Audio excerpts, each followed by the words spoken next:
নামনিৰ পৰা উজনিলৈ প্ৰশাসনৰ সৰ্ববৃহৎ উচ্ছেদ অভিযান আৰম্ভ হৈছে। আজি লখিমপুৰত পুৱাৰে পৰা আৰম্ভ হৈছে প্ৰশাসনৰ সৰ্ববৃহৎ উচ্ছেদ অভিযান। প্ৰায় 200ৰো অধিক পৰিয়ালৰ বাসগৃহত চলিৰ প্ৰশাসনৰ বুলডোজাৰ। 100 বিঘা চৰকাৰী ভূমিত চলিৰ প্ৰশাসনৰ বৃহৎ উচ্ছেদ অভিযান। আৰু প্ৰশাসনৰ উচ্ছেদৰ পাছতে এতিয়া হাহাকাৰ লাগিছে উচ্ছেদিত ৰাইজৰ মাজত। এই সন্দৰ্ভত খবিস্তাৰে লৈ আহিছো সমূহ দৰ্শকলৈ। এই মুহূৰ্তত জানাইছো এক ডাঙৰ খবৰ। লখিমপুৰত পুৱাৰে পৰা আৰম্ভ প্ৰশাসনৰ উচ্ছেদ অভিযান। লখিমপুৰত খ্ৰীষ্টান গ্ৰেজিঙত চলিছে প্ৰশাসনৰ উচ্ছেদ অভিযান। প্ৰায় 200ৰো অধিক পৰিয়ালৰ বাসগৃহত চলিল প্ৰশাসনৰ বুলডোজাৰ। 100 বিঘা চৰকাৰী ভূমিত চলিল বৃহৎ উচ্ছেদ অভিযান।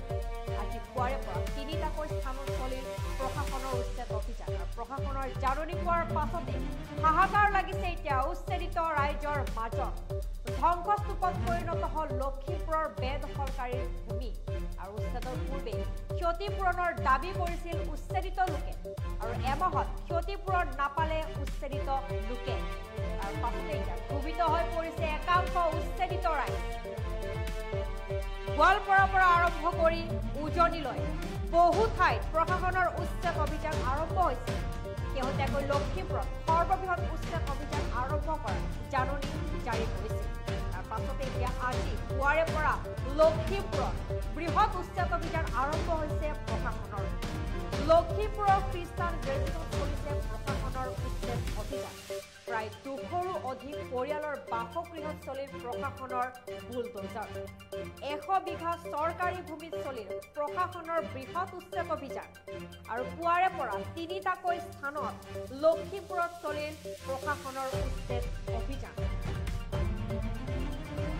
ধ্বংসস্তূপত পৰিণত হৈছে এতিয়া লখিমপুৰৰ কেইবাটাও অঞ্চল। বেদখলকাৰী ভূমি এতিয়া দখলমুক্ত কৰিবলৈ পুৱাৰে পৰা আৰম্ভ হৈছে প্ৰশাসনৰ উচ্ছেদ অভিযান। আৰু প্ৰশাসনৰ জাননী পোৱাৰ পাছতে প্ৰশাসনৰ উচ্ছেদৰ পাছতে এতিয়া হাহাকাৰ লাগিছে উচ্ছেদিত ৰাইজৰ মাজত। কিয়নো নিজৰ চকুৰ সন্মুখতে এনেদৰে প্ৰশাসনে ভাঙি গৈছে এফালৰ পৰা বাসগৃহ তথা বহু অঞ্চলৰ বাসগৃহৰ লগতে মছজিদসমূহো ভাঙি পেলাইছে প্ৰশাসনে। তাৰ পাছতে এতিয়া কান্দোনত ভাগি পৰিছে উচ্ছেদিত ৰাইজ। হাহাকাৰ লাগিছে যে উচ্ছেদিত ৰাইজৰ মাজত। কিয়নো হঠাতে এতিয়া কলৈ যাব, কি কৰিব।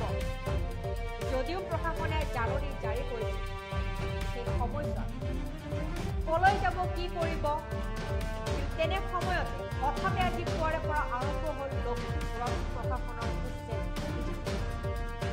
আজি পুৱাৰে পৰা লখিমপুৰত 3টাকৈ স্থানত চলিল প্ৰশাসনৰ সৰ্ববৃহৎ উচ্ছেদ অভিযান।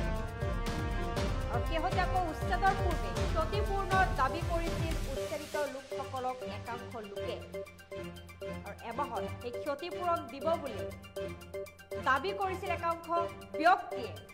কিন্তু এমাহত সেই ক্ষতিপূৰণ নোপোৱাৰ বাবে এতিয়া ক্ষোভিত হৈ পৰিছে একাংশ উচ্ছেদিত ৰাইজ।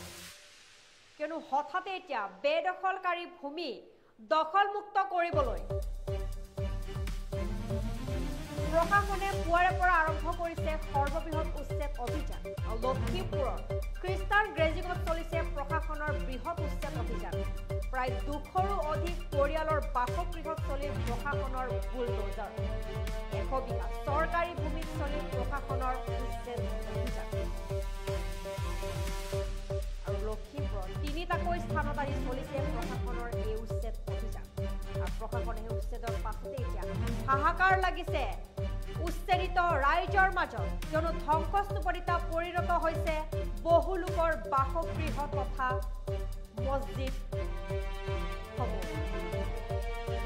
নিজৰ চকুৰ সন্মুখতে এফালৰ পৰা প্ৰশাসনে ভাঙি গৈছে বহু লোকৰ বহু পৰিয়ালৰ বাসগৃহ। আৰু পাছতে এতিয়া হাহাকাৰ লাগিছে, কান্দোনত ভাগি পৰিছে বহু উচ্ছেদিত ৰাইজ।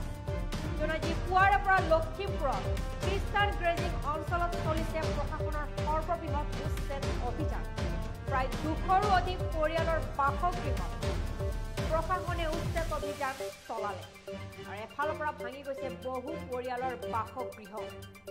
প্ৰায় 100 বিঘা চৰকাৰী ভূমিত চলিল প্ৰশাসনৰ উচ্ছেদ অভিযান। আৰু লখিমপুৰত 3টাকৈ স্থানত চলিছে প্ৰশাসনৰ এই সৰ্ববৃহৎ উচ্ছেদ অভিযান।